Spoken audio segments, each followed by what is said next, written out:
The Natural City is a compilation of a whole pile of ideas that I've learned from a lot of very bright and articulate and visionary people over a period of time. I hope there's a few ideas of my own in it, and one of the things that maybe does is put it together into a comprehensive kind of 30 or 40,000 foot view, perhaps a little bit more. There is an obvious need to change, and to change dramatically for a whole pile of reasons. And we've known that for a long period of time now, but it's hitting us over the head much more frequently and much harder than it used to. We need to change. So what the Natural City tries to do is to say, where do we want to go? You know, what are the compelling reasons for change? What should it look like? What should it become? And then finally, how do you get there?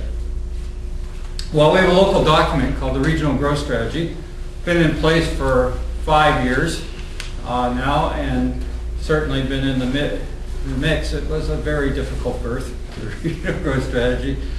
I think we went into labor for about 5 years, or something of that nature. But it's been around, and unfortunately, and it's, by the way, it's really quite a good document in terms of statement of local sustainability.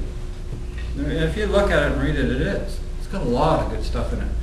Unfortunately, it hasn't had the impact on what we do nearly as much as it should.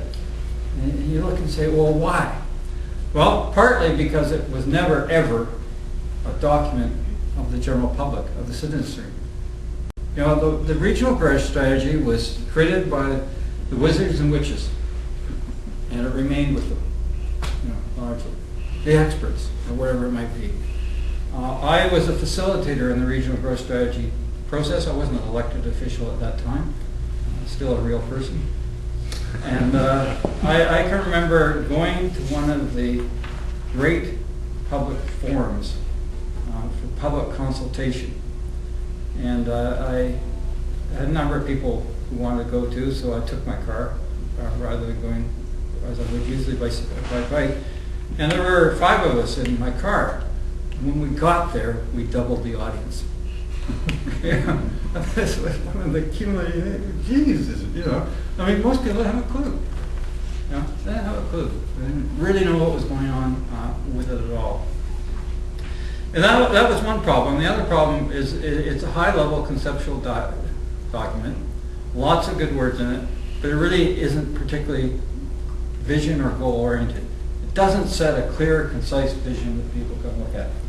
But it is a lens, and it should be a lens in this region, and it should have become one already, but it has to become one of saying everything we do, every single decision, ought to be seen through the lens of the Regional Growth Strategy. The Regional Growth Strategy wasn't created in the current environment of climate change. It should have been.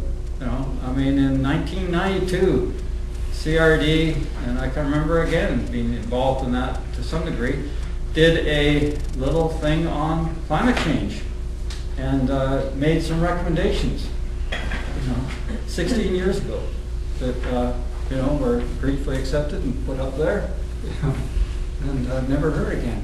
So actually, about last year. But the CRD wasn't in that environment. I think every one of you in this room probably knows just how huge a problem climate change is.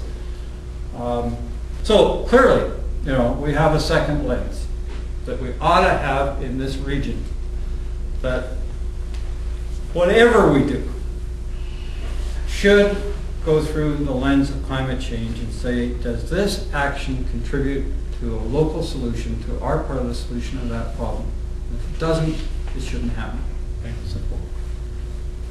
And then there's a third thing that's mentioned in the Regional Growth Strategy, but is not particularly highlighted. And that is the implications for the economy of this region in the future.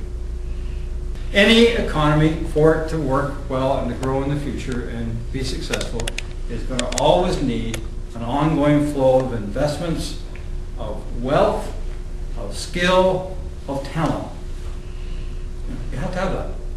Like it or not, this region, in every other region around the world, is essentially in a competition. All urban areas are. And it's going to become probably more intense. Because everybody wants those things. And they're not in unlimited supply. You know, the days of, this is North America, we're the pros from Detroit. Those days are gone. Essentially, ain't there anymore. You know, we can't make the assumption that there is the North American advantage. So, you know, hopefully this competition is going to stay as a kind of friendly or peaceful competition, but it's there. So, you know, how do you ensure that your region is a winner in that competition? You know, how do you do that? Well, you have to look and you say, what are our economic advantages? What do we got? We're not particularly close to major markets here in that advantage. In some cases we are, but we have other disadvantages. Really try to tell me that we have a transportation advantage. The next time you sit at the BC ferries, I beg your pardon, plus reduced schedules?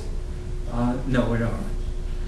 We're not a low-cost environment, and I don't think many people would very much like the race to the bottom that would be involved in creating one. So what do we got? We've got some infrastructure advantages, some education, technology sector, being parts of them, but they're probably not enough. The number one thing this place has is the quality of life and quality of place it offers. You know, we get written up in Condé Nast, you know, one of the nicest places in the world, so on and so forth. Read sometime a quote from Kipling when he was here, and he talked about this area as being a combination of the Himalayas and the Bay of Naples and on and on. It's a fabulous place. I mean, there's no question. It's a fabulous place. And that's why an awful lot of us are here. Well, if you had any brains in your head, in my mind, you would sit down and you would say, how am I going to build on that advantage? I'm a poker player. I love playing poker. You know, I've been dealt an ace. It's quality of life and quality of place. I'm not going to take that ace and throw it away and say, give me a 2, you know, or a 3. If we're going to do well in this economy, our number one thing is to take quality of life and quality of place and enhance it. And so we should have a third lens that says every single thing we do, we ought to be looking, putting it through the lens and saying, does this enhance the quality of life and quality of place of this region?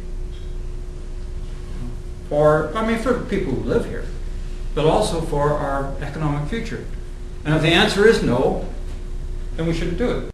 In this respect, I think what I'm saying here, I hope, would have the genesis of a provincial and national urban policy. The provinces and the federal government get an awful lot of their money from urban centers. And that is, if anything, likely to increase over time. Put them all together and you say, well, what have you got? Well, in my mind, you have every reason in the three lenses to set out to say, let us set a goal. Let us set the goal of building the world's most attractive, most livable, most equitable, and beyond all else sustainable, medium-sized urban area, period. End of point. You know, that's the goal. Why not? Why would you do anything else? If you got 3/4 the way there, you probably have done a heck of a job with local sustainability. You've reached a lot of your goals with regard to climate change, if not all of them, at least local contribution. And you've probably absolutely guaranteed your economic future.